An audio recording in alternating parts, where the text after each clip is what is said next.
नमस्ते दोस्तों और हमारे आज के एक्सप्लेनर में आप सबका स्वागत है। 26 फरवरी 2026 को वीर सावरकर की 60वीं पुण्यतिथि है और आज हम भारतीय इतिहास के सबसे जटिल और चर्चित किरदारों में से एक विनायक दामोदर सावरकर के जीवन और उनकी विरासत को समझने की कोशिश करेंगे।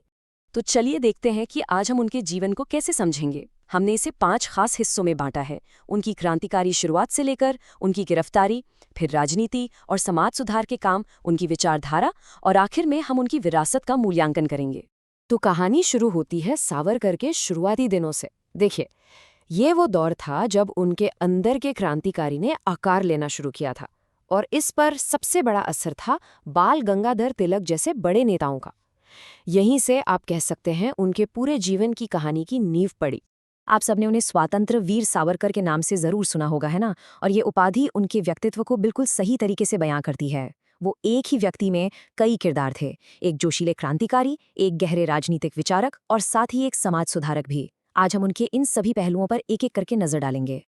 अब यहाँ एक बहुत ही दिलचस्प बात है, वो ये कि सावरकर ने कितनी प्लानिंग के साथ क्रांतिकारी संगठनों का एक पूरा नेटवर्क खड़ा किया था। सोचिए, इसकी शुरुआत होती है 1899 में भारत में मित्र मेला से। फिर 1904 में यही संगठन अभिनव भारत सोसाइटी बन जाता है और यह सिलसिला यही नहीं रुकता। 1906 में उन्होंने लंदन में फ्री इंडिया सोसाइटी की भी स्थापना की। तो ये तो थी उनके शुरुआती क्रांतिकारी जीवन की बात। अब कहानी में एक बड़ा मोड़ आता है। चलिए उनके जीवन के अगले चरण पर चलते हैं, जिसमें हम उनकी गिरफ्तारी और उस कुख्यात सजा की बात करेंगे जिसने उनकी जिंदगी का एक बहुत बड़ा हिस्सा तय किया। तो हुआ ये कि 1910 में उन्हें नासिक षड्यंत्र केस में गिरफ्तार कर लिया गया और फिर हुआ वो मशहूर वाकया जब उन्होंने फ्रांस के मार्सेल बंदरगाह पर जहाज से समंदर में कूदकर भागने की एक दिलेर कोशिश की। हालांकि वो कोशिश नाकाम रही, लेकिन इन 2 घटनाओं ने ही उनकी लंबी कैद की पटकथा लिखी। और अदालत का फैसला, वो सुनकर किसी के भी होश उड़ जाएं। 1 नहीं, 2 नहीं, पूरे 50 साल की सजा। और ये सजा उन्हें काटनी थी ब्रिटिश साम्राज्य की सबसे भयानक और कुख्यात जेलों में से एक में। तो 1911 में उन्हें अंडमान और निकोबार द्वीप समूह की उस बदनाम सेलुलर जेल भेज दिया गया जिसे हम सब काला पानी के नाम से जानते हैं। वो 1924 में रिहा हुए, लेकिन उनकी रिहाई से पहले 1911 से 1920 के बीच उन्होंने कई दया याचिकाएं यानी मर्सी पिटीशंस लिखी थीं। देखिए, ये उनके जीवन का एक ऐसा अध्याय है जिस पर आज भी सबसे ज्यादा बहस होती है। और हाँ, अगर आप प्रतियोगी परीक्षाओं की तैयारी कर रहे हैं तो इस विषय का विश्लेषण करना आपके लिए बहुत जरूरी हो जाता है। तो जेल से रिहा होने के बाद सावरकर की जिंदगी ने एक नया मोड़ लिया। अब उनका ध्यान सीधी राजनीति और समाज सुधार के कामों पर था। आप कह सकते हैं कि उनकी भूमिकाएं और उनकी प्राथमिकताएं दोनों ही बदल चुकी थीं। और राजनीति में उनकी ये नई भूमिका काफी अहम थी। वो 1937 से लेकर 1943 तक हिंदू महासभा के अध्यक्ष रहे और इस पद पर रहते हुए उन्होंने उस दौर की राजनीति पर एक गहरा असर डाला।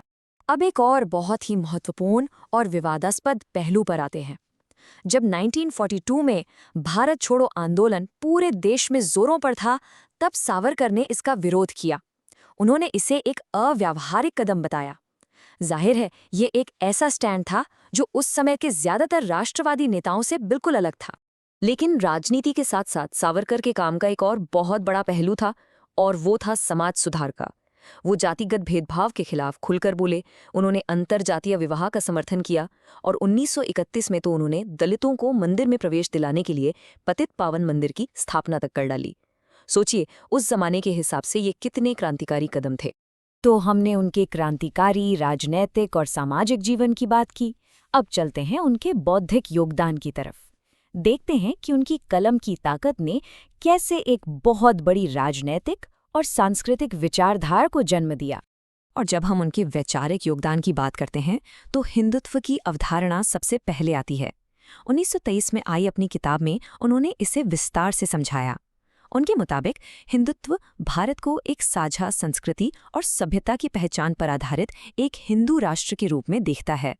और ये एक ऐसा विचार है जिसका भारतीय राजनीति पर आज तक बहुत गहरा प्रभाव है।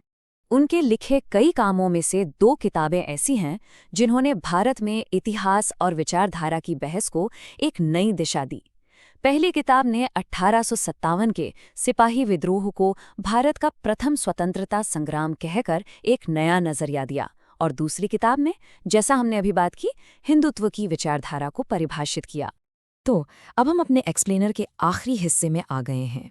यहाँ हम ये समझने की कोशिश करेंगे कि सावरकर की इस इतनी जटिल विरासत को आज के दौर में कैसे देखा जाता है, कैसे याद किया जाता है और क्यों उन पर इतनी बहस होती है। वो वाकई आधुनिक भारत के एक बहुत ही कॉम्प्लेक्स और कॉन्टेस्टेड फिगर है। आज अगर हम देखें तो उन्हें मिली आधिकारिक मान्यता का एक बहुत बड़ा प्रतीक है पोर्ट ब्लेयर का हवाई अड्डा। 2002 में इसका नाम बदलकर वीर सावरकर अंतर्राष्ट्रीय हवाई अड्डा कर दिया गया।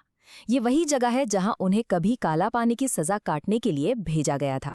तो उनके जीवन के इन सभी अलग अलग पहलुओं को देखने के बाद हमारे सामने एक बड़ा सवाल खड़ा होता है। सावरकर को हम किस रूप में देखें? एक क्रांतिकारी के रूप में, एक समाज सुधारक के रूप में, या फिर एक विवादास्पद विचारक के रूप में? उनकी इस बहुआयामी विरासत को आखिर कैसे समझा जाए? ये एक ऐसा सवाल है जिसका जवाब आपको अपनी समझ और विश्लेषण के आधार पर खोजना होगा, चाहे वो परीक्षाओं के लिए हो या इतिहास को समझने के लिए।